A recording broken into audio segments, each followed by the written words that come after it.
président Macky Sall ak ay ñoñom ak ay ministre am surtout ñi ngànkoon ministère des finances différentes directions yi de l'ordonnateur de crédit au comptable public service yi doon di liggéey je pense que direction ak service ministère des finances yëpp dañ leen war a auditer càmbar leen bu baax a baax parce que rapport Cour des comptes bi yi muy wax gars yi dañoo maîtriser dañoo am ingéniosité dañoo am xam-xam dañoo am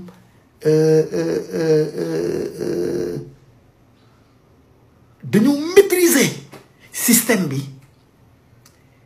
ba dañuy def ay montage ay manipulation ay écran xaalis boo xam ne day échapper à la comptabilité publique ay compte opaque Sogepa état moo ko moom comprendre nga te kii immeuble yi ñu jaay ko Sogepa état moom ko Sogepa di ko louer tu vois ay système la ñuy teg yoo xam ne sa waay bu dul audit bu approfondi comme bu Cour des comptes doo ko mën a gis moo tax nañu sant Cour des comptes gàcce ngàllaama Cour des comptes léegi dafa am yenn ponk rek yi ma bëggoon ñëw rapidement déjà ñu commencé ci dette bi nguuru Macky Sall dafa waxoon officiellement ne dette bi mi ngi toll ci 13 000 milliards et quelques ba Cour des comptes càmbaree mbir bi gis nañ ne dette bi c'était sous-évalué de 5 000 milliards maanaam dette bi en réalité mi ngi toll ci 18 000 milliards ponk par ponk lay ñëw 18 000 milliards la toll du 13 000 milliards comme ñoom nañ ko waxee donc foofu nguuru Macky Sall ak ay ñoñom ak ay ministre am ak waa ministère des finances nëbb nañ ñu réalité te loolu lu graaw la 5 000 milliards du caaxaan loolu lu graaw la en réalité parce que day impacter ci suñu finance publique loolu mooy benn ñaar déficit bi ñoom lu ñu annoncé en réalité c'est 2 fois plus élevé que ñoom lu ñu annoncé beneen ñoom bee ngi noonu ñett emprunt yi dafa am emprunt yoo xam ne ñoom versé wuñu ko trésor public te montant bi dafa rëy mi ngi toll ci 114 milliards d'emprunt yoo xam ne versé wuñu ko au trésor public ba pare mu amay recettes yoo xam ne ñoom ñoo ko tey bañ ko rattaché ci année bu mu bokk parce que ñi ngi ut ay njuuj njaaj ci suuf fii Cour des comptes mi ngi wax ni fii Cour des comptes mi ngi wax de mi ngi ne le rapport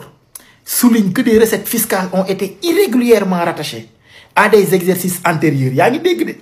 faussant ainsi les données budgétaires par exemple des recettes perçues en 2020 ont été comptabilisées en 2019 lu tax ay recettes yoo xam ne dañ ko encaissé 2020 ñu comptabiliser ko 2019 lu tax loolu lu tax réduisant artificiellement le déficit budgétaire de cette année-là ces pratiques ont été observées à la direction générale des impôts et domaines DGID et à la direction générale des douanes avec un total de 131,4 milliards et quelques irrégulièrement rattachés entre 2020 et 2024 gis nga gars yi ay ndaaraan lañ de dañoo am xam-xamu dafay affaire non ils sont extraordinaires donc rapport bu mel nii ku toog naan non dafa manqué signature rapport bi et cetera sa waay ñun Sénégal lañ bëgg Sénégal lañu am Sénégal la ñuy nooyee rapport bu mel nii audit bu toll nii déjà ma rappeler encore une fois que code de transparence mooy loi bu 2012 boobu noonu boo demee nga lire ko ci point 1.7 moom mooy wax ni nguur bu bees bu ñëwee may nañ la ñetti weer pour sa inspection générale des finances def une situation globale des finances publiques def un rapport bu defee rapport bi ba pare jox ko nguur bi publier ko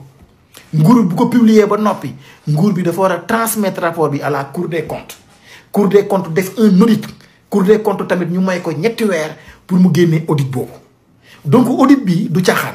parce que déjà inspection générale des finances ay ndaaraan ñoo fa nekk bu ñu génnee un rapport ne lii problème la lii problème la lii problème la donc dañ ci war a bàyyi xel teg ci rapport boobu ñu jox ko Cour des comptes ñu ne Cour des comptes rapport bii ñu la jox defal ñu ci audit gën ko càmbaraat Cour des comptes càmbar ko génnee ay résultats sur pièce je dis ay résultats sur pièce yow nga ne non non Cour des comptes rapport bi mu def nii caaxaan da nga bëgg ko politiser lii kenn waru ko politiser lii c'est un gros problème ministère des finances en réalité l'ensemble de ses directions l'ensemble de ses services dañ ko war a xoolaat dañ ko war a xoolaat bu baax a baax te nag foog ñu def ay enquête parce que yii xam-xam bii ñuy am ba di créer ay compte subiti ba jaarale xaalis bi foo xam ne comptabilité publique bu Sénégal mënu ko gis c'est un problème foog ñu xool ko donc lii nii buñ ko fooyee mais buñ ko fënaxal tey sax médias yi tey du matin au soir ci audit bi rek la ñu war a wax waruñu ko caaxaanee parce que c'est très très très grave ma avancé mu ne fii gis nga li ma doon expliquer sànq mu ne les restes à recouvrer c'est-à-dire les créances fiscales non perçues ont été sous-estimées maanaam xaalis boo xam ne état du Sénégal da ko war a encaisser muy bor boo xam ne c'était au profit de l'état du Sénégal ay créances ay droits la yoo xam ne ay xaalis la yu état du Sénégal war a kii Cour des comptes nee na ñii ñoom ñoo ko tey bañ ko estimer bu baax mu ne le rapport du gouvernement indiquait un montant de 408 milliards mais la Cour a révélé que ce chiffre ne tenait pas compte des créances douanières lu tax jëlu en compte créances douanières yi ñoom ay daanaan lañ ay lépp lu ñu def xam nañ ko des créances douanières de 261 milliards de francs CFA portant le total des restes à recouvrer à 669 milliards au 31 mars 2024 lu ñu def ñoo ko tey dafa am ay manipulation ci ginnaaw non ils sont très forts ma avancé ma wax ci exonération mooy nguur par exemple nga war a fay impôt 1 milliard ñu baal la ko mais baal bi day am nu mu demee te dafa am système moo tax Cour des comptes mi ngi wax fii des dépenses fiscales non exhaustives et des exonérations non évaluées mu ne la Cour a également constaté que les dépenses fiscales notamment les exonérations accordées par l'État n'ont pas été correctement évaluées lu tax ma continuer le rapport du gouvernement ne fournissait pas de données pour les années 2022 et 2023 lu tax ñoom nañ tontu ci loolu en violation des normes de l'Union économique et monétaire ouest-africaine. Selon la Cour, ces manquements empêchent une vision claire de l'impact des exonérations sur les finances publiques.